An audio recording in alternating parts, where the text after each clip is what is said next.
Hola, ¿qué tal? Les damos la más cordial bienvenida a Semanario Judicial. En los próximos minutos le daremos cuenta de las sentencias más relevantes de la Suprema Corte en Pleno y Salas, así como de las decisiones más importantes del Tribunal Electoral y órganos jurisdiccionales federales. Soy Lorena Sánchez Cabrera y junto a mi compañera Eusiris Rostro, quien nos acompaña en interpretación en lengua de señas mexicana, le presentamos la información. Adelante.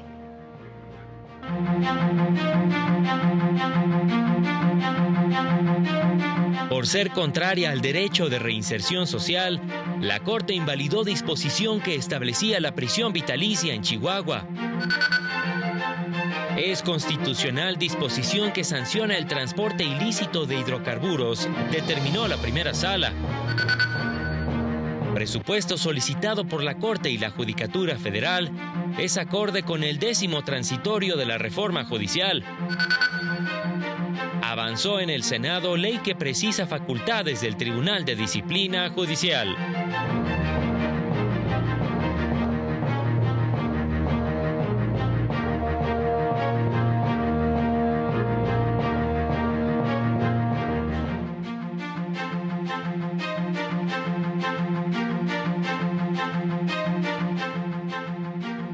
Esta semana el Pleno de la Corte resolvió asuntos relacionados con el presupuesto de egresos de Morelos y leyes de ingresos de municipios de Oaxaca.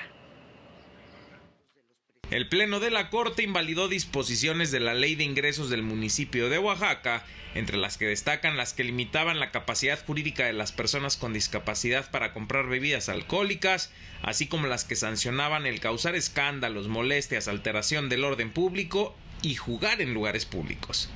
Las normas no cumplen con una finalidad imperiosa desde el punto de vista constitucional, pues a través de la sanción dirigida a los establecimientos autorizados en la venta de alcohol que venden una bebida alcohólica a una persona con discapacidad mental no se observa algún propósito válido. En otro tema, al resolver una controversia constitucional, el Pleno determinó que diversos artículos del decreto por el que se aprobó el presupuesto de egresos del gobierno de Morelos para el ejercicio fiscal de este 2024 vulneraron la independencia y autonomía de gestión presupuestal de la Comisión de Derechos Humanos local. Derivado de los artículos 1º, 29º y 5º transitorio del presupuesto de egresos local, en que se le constriña que los recursos aprobados en su partida deben ser destinados para el pago de pensiones y jubilaciones.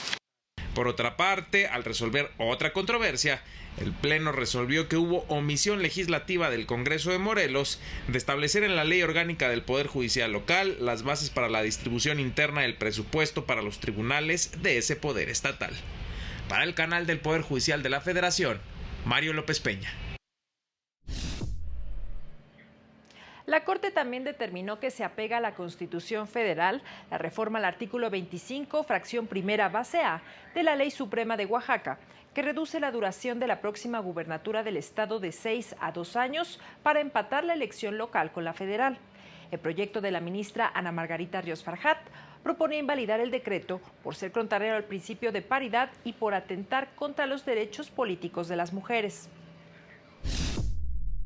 Si una mujer logra superar finalmente el techo de cristal en la elección de 2028 y es electa gobernadora, no ejercerá el cargo en igualdad de circunstancias, pues tendrá un tiempo reducido que equivale a menos de la mitad del periodo ordinario que prevé la Constitución local, lo cual incluso puede traducirse en un obstáculo material para cumplir con las expectativas del electorado.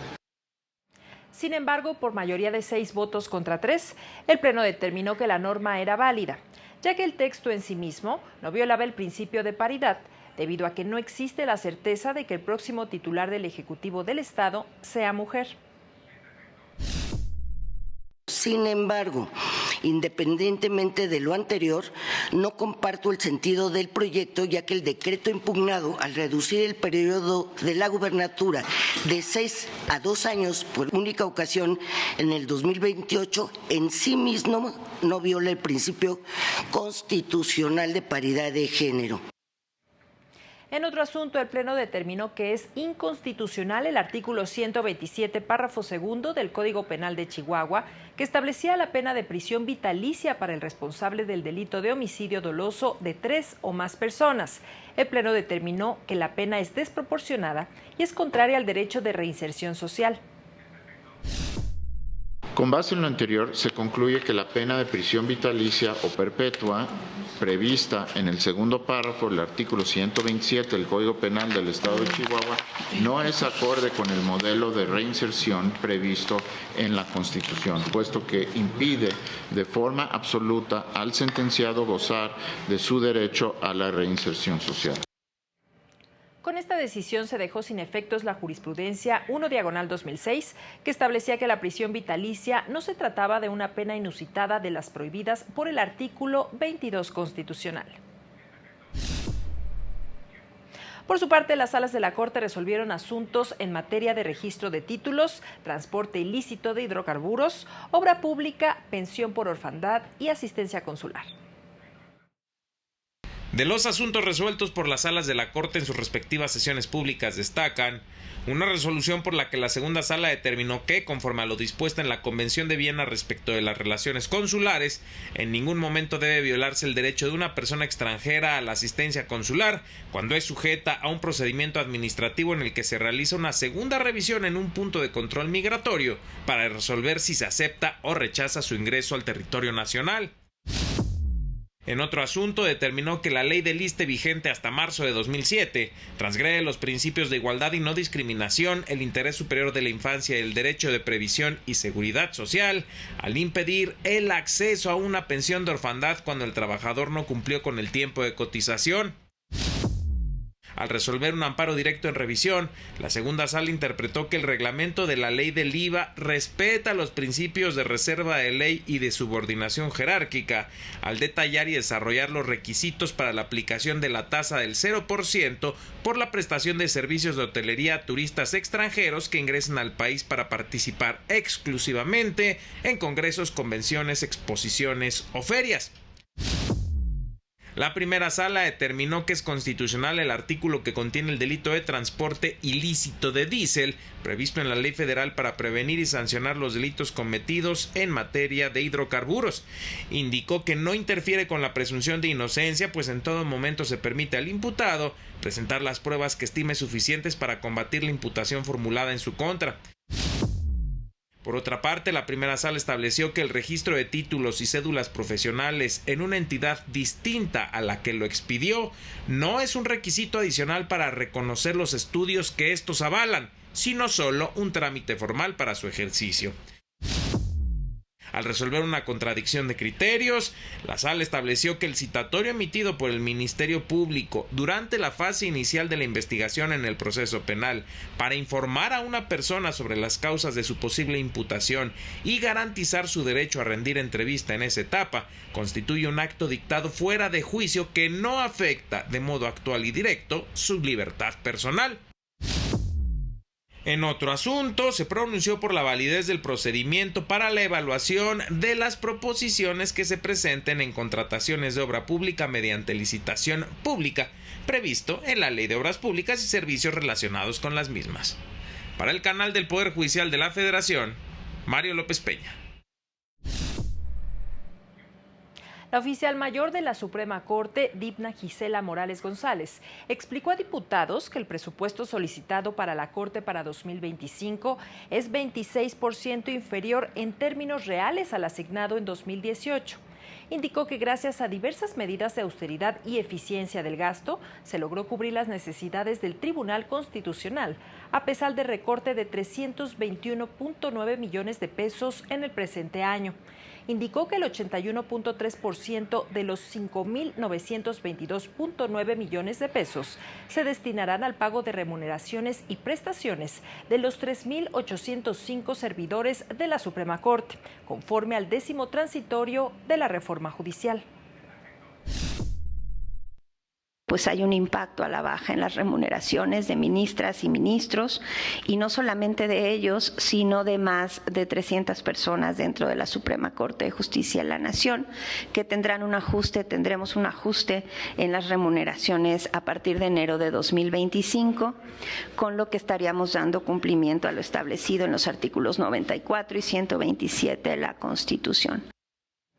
Explicó que los recursos restantes se destinarán a servicios generales, asignaciones, transferencias, subsidios y ayudas, además de un monto de 39 millones de pesos a gasto de inversión para la continuidad operativa del canal del Poder Judicial de la Federación. Por su parte, la secretaria ejecutiva de Administración del Consejo de la Judicatura Federal, María Fernanda Casanueva, se reunió con diputados para explicar el presupuesto de 75.142.8 millones de pesos que solicita para 2025, que es 3.3% menor en términos reales con respecto al año en curso. Detalló que contempla, entre otras cosas, las liquidaciones que pagarán a personas juzgadoras derivado de la elección en la que serán sustituidas. Indicó que 8 de cada 10 pesos se destinarán al pago de los salarios de sus 50.081 trabajadores, de los cuales 91% está adscrito a órganos jurisdiccionales. Destacó que en 2025 el Poder Judicial Federal tendrá que crear al menos 20 órganos jurisdiccionales más para fortalecer la atención de los 1.6 millones de asuntos que analiza al año, situación sumamente complicada ante la extinción de los fideicomisos. Consideramos que es un presupuesto inercial que está buscando que la transición sea lo más tersa posible de una administración a otra, que demos continuidad operativa en parte de los órganos jurisdiccionales hasta final del año. En otros asuntos, el ministro Alberto Pérez Dayán participó en la presentación del libro La Constitución de 1824, del federalismo, la república y la división de poderes, que se realizó dentro de la Feria Internacional del Libro de Guadalajara, espacio en el que señaló que la Ley Suprema ha sufrido múltiples cambios, muchos de los cuales se explican en esta obra. Ajustes que se han realizado para dar sustento al México independiente, y algunos fueron resultado de las luchas políticas y otros más para darle orden al país e impulsar su desarrollo. Estos cambios también fueron imponiendo límites y estableciendo principios que son su esencia, como la división de poderes, el federalismo y los principios que protegen derechos humanos. Que ese documento, aun cuando puede perfeccionarse, enfrentará grandes dificultades con el tiempo. Y sabiendo la necesidad de que este documento vaya actualizándose, permite que a través de determinados sistemas se vaya reformando. Pero a veces se establecen límites a las que se les denominan decisiones políticas fundamentales o cláusulas pétreas. Es momento de hacer una pausa, pero regresamos con más noticias. Estamos en Semanario Judicial.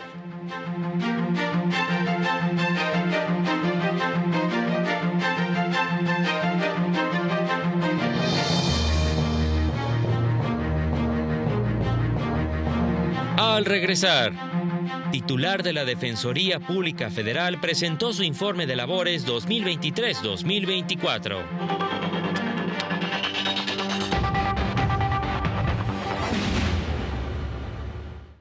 Ya estamos de regreso con más información. La titular de la Defensoría Pública Federal presentó su informe de labores, en donde destacó el impacto que tendrá la reforma judicial sobre su actividad.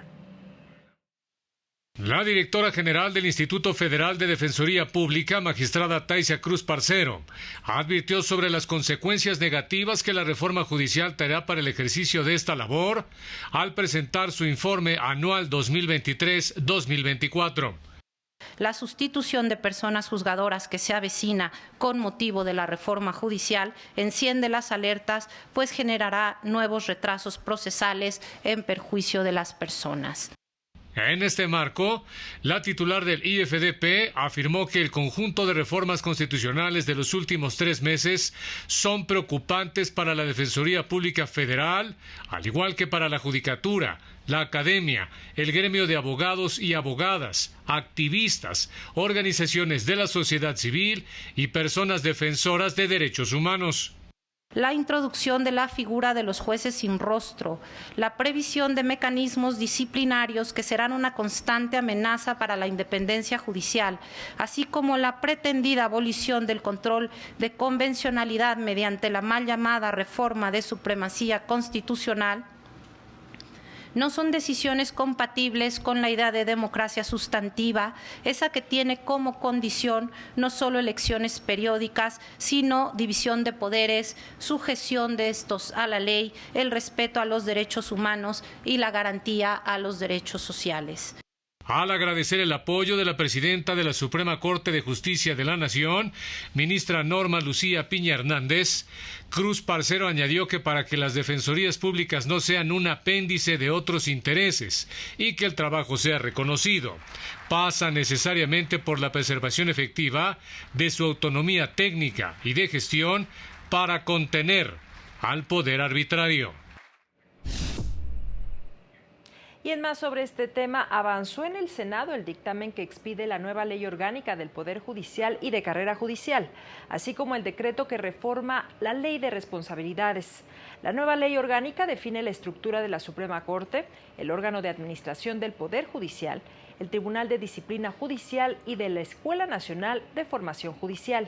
En el caso de la Suprema Corte, define las atribuciones del Pleno, las facultades de la o su presidente, precisa que sus determinaciones deberán ser aprobadas por 6 votos para tener efectos generales.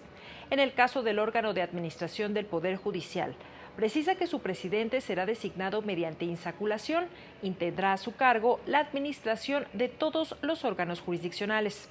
En tanto que el Tribunal de Disciplina contará con un órgano de investigación y uno encargado de evaluar el desempeño de las más de 1.800 personas juzgadoras. Podrá dar vista al Ministerio Público de la posible comisión de delitos y solicitar a la Cámara de Diputados el inicio de juicio político. En tanto, la nueva escuela judicial se encargará de la capacitación y formación del personal de carrera judicial y de los concursos de oposición, además de brindar capacitación al personal de los poderes judiciales locales, fiscalías, instituciones policíacas y de derechos humanos. Durante un foro se advirtió que la inclusión de la figura de los jueces sin rostro deshumanizará la impartición de justicia. La magistrada Taisia Cruz Parcero, titular de la Defensoría Pública Federal, alertó sobre las consecuencias negativas que la reforma judicial traerá para el ejercicio de esta labor. Ello, en un seminario sobre estudios empíricos de derecho, en el que se abordó el tema los jueces sin rostro en el marco constitucional.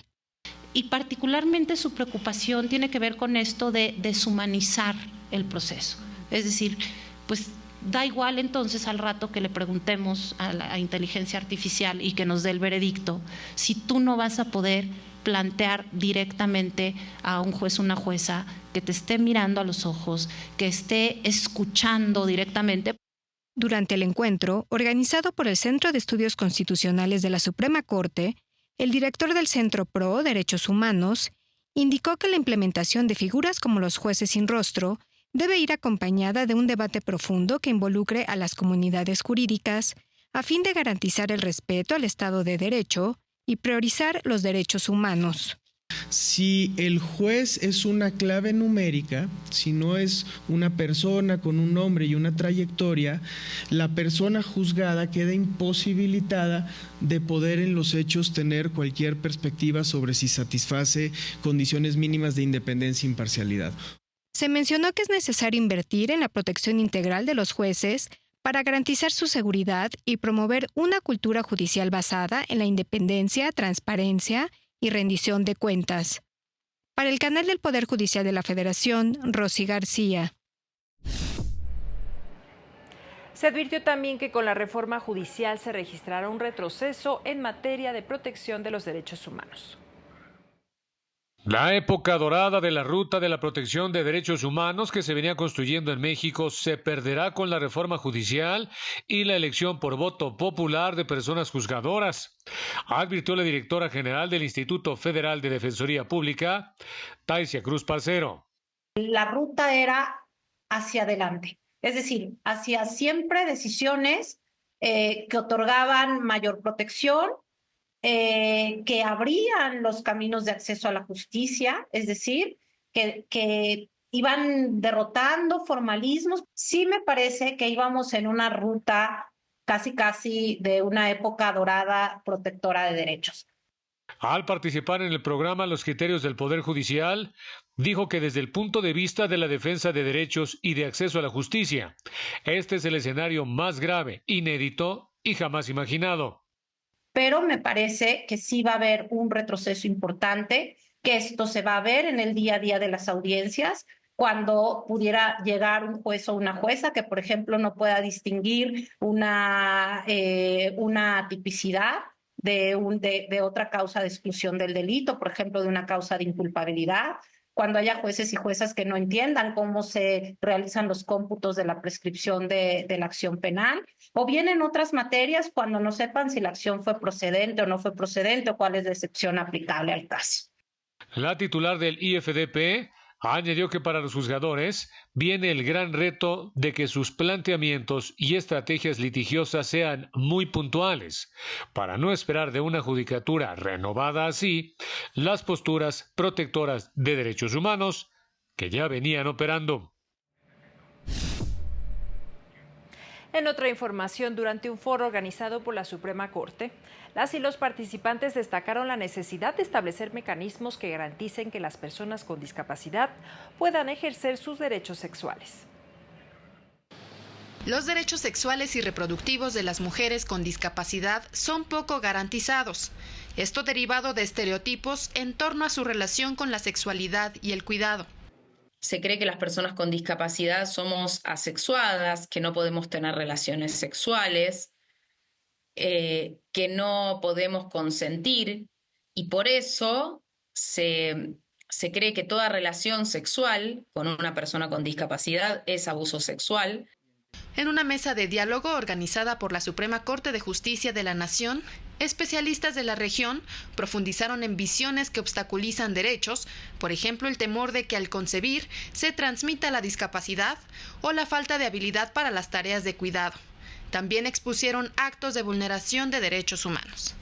La esterilización sin consentimiento, esto sigue ocurriendo, como lo decíamos antes, muchas veces con consentimiento de las familias, abortos y embarazos forzados,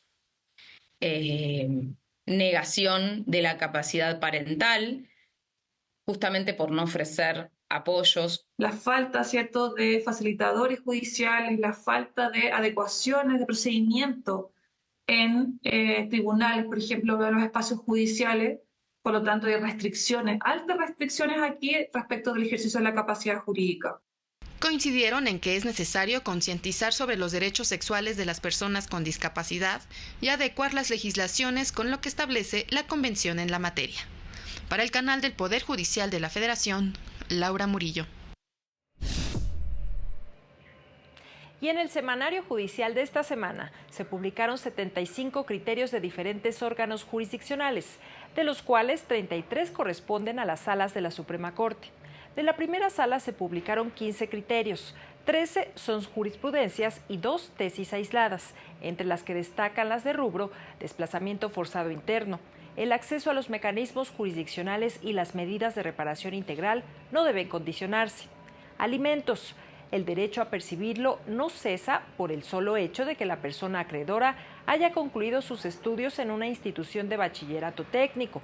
Si continúa su educación a nivel superior y extradición internacional, debe concederse la suspensión de plano y oficio cuando se señale como acto reclamado.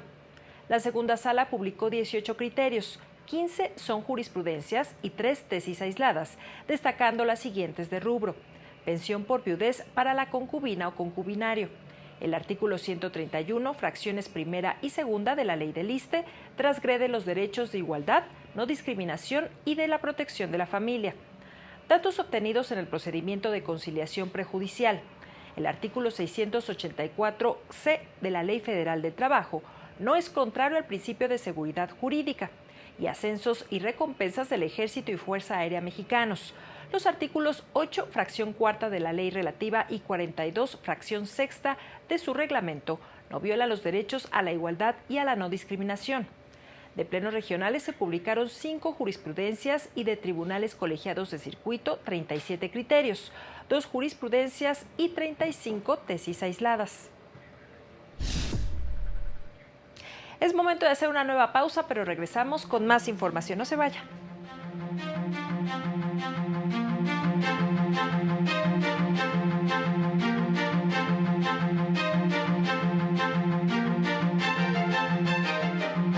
Más adelante, reconocen que la elección de personas juzgadoras será compleja por la cantidad de cargos en disputa.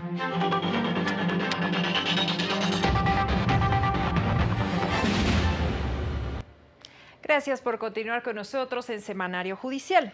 El Tribunal Electoral declaró inexistente una contradicción de criterios entre las salas regionales Toluca y Ciudad de México en torno a la inhabilitación para desempeñar un cargo o servicio público por parte de una persona candidata, pues ambas salas reconocen que una sanción de inhabilitación únicamente restringe derechos político-electorales cuando está firme. Por lo que se analizaron cuestiones que impiden estimar que se está frente a un problema jurídico discrepante que exija la emisión de un pronunciamiento dirigido a unificar criterios. En otro asunto, declaró infundados los agravios denunciados por Arturo Alberto González Ferreiro, quien impugnó la respuesta que le dio el Comité de Evaluación del Poder Judicial de la Federación para que fuera incluido de manera directa en los listados de aspirantes para participar en la elección de 2025, pues de acuerdo con la normatividad, al ser magistrado de circuito, tiene derecho a ser incluido en dichos listados. No le asiste la razón al actor, puesto que en forma alguna le afecta que el citado comité hubiera establecido que postularían mujeres en los 4 cargos a elegir correspondientes al 17º circuito en las materias civil y del trabajo. En más noticias, autoridades electorales reconocieron que la elección de juzgadores será muy compleja, pues solo en la capital del país podrán registrarse 1.179 aspirantes para ocupar alguno de los 187 cargos en disputa. En medio de incertidumbre y en atención a una reforma que no partió de un diagnóstico adecuado, este lunes fue instalado el Consejo Local del INE en la Ciudad de México con el fin de atender y dar seguimiento a las actividades del proceso electoral extraordinario del Poder Judicial de la Federación 2024-2025. Tengo claro que el reto que tenemos al frente con un alto número de cargos a elegir para la Ciudad de México no es menor. 187 cargos y la posibilidad de que 1.179 personas candidatas puedan contender por ellos. Es decir, operativa y logísticamente es una elección distinta y con mayor complejidad. En sesión extraordinaria, consejeros locales reiteraron la complejidad que será llevar a cabo el proceso de elección de personas juzgadoras frente a una reforma que dijeron responde a caprichos políticos. El Instituto Nacional Electoral no planteó ni pidió realizar algo tan aberrante como es la elección del personal que tiene las más altas y delicadas responsabilidades en la integración del Poder Judicial de este país. Y sin embargo, los caprichos de la política nos tienen aquí. La actual elección judicial, por el contrario, es resultado de una reforma apresurada que careció de un diagnóstico serio y de un estudio completo de las posibilidades técnicas y logísticas para su concreción. Se pasó por encima de lo establecido en el artículo 105 constitucional, que ordena que el marco legal para una elección debe estar definido por lo menos con 3 meses de anticipación. 98.8 millones de potenciales votantes tendrán la posibilidad de elegir por primera vez a ministros de la Suprema Corte, integrantes del Tribunal de Disciplina Judicial, del Tribunal Electoral, salas regionales, magistrados de circuito y juezas y jueces de distrito. Un total de 881 cargos a nivel nacional y 187 en la capital del país. Para el canal del Poder Judicial de la Federación, Laura Murillo. Y es así como llegamos al final de este semanario judicial, como siempre, agradeciendo su compañía e invitándole a mantenerse aquí, en la señal del canal del Poder Judicial de la Federación. Sigue este lunes la sesión de la Suprema Corte, en la que habrán de presentarse los informes de labores de la primera y segunda salas. Soy Lorena Sánchez Cabrera y a nombre de este gran equipo le deseamos que siga disfrutando su fin de semana. Hasta pronto.